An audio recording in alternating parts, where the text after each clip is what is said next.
Pete had slipped past the first set of guards undetected. The second set would be the problem.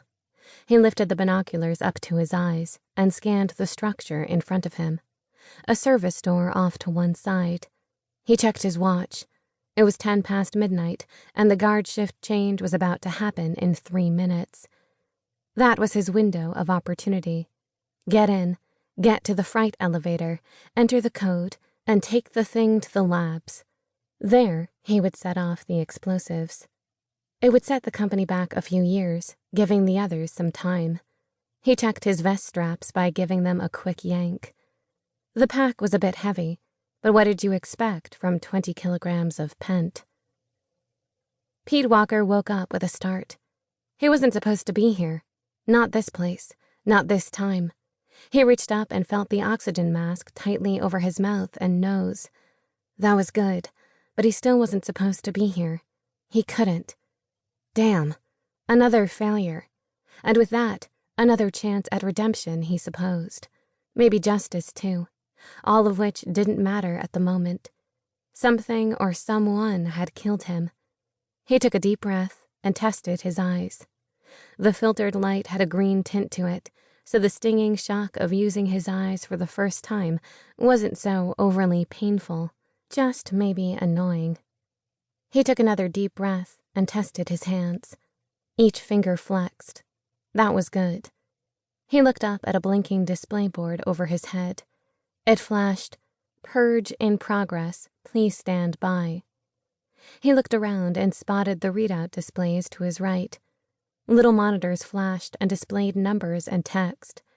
One display was counting down.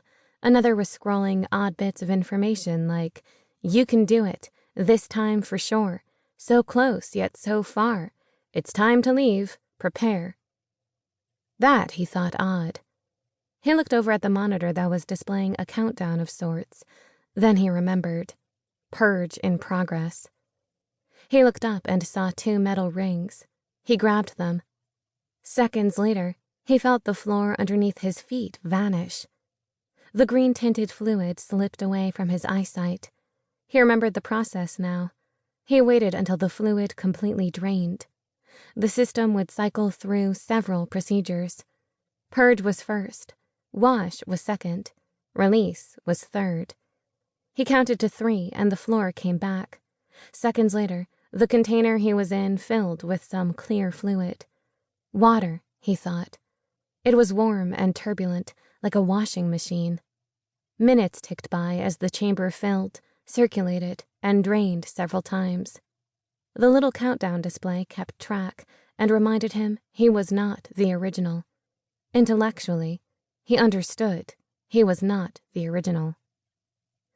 Waking up in a thick green goo fluid reinforced that too. When the countdown display reached 0, he was hit with a blast of hot air. It whirled around him rapidly. He was dry in seconds. He lowered himself far enough to feel the grid floor and tested his legs. Strong, firm, stable.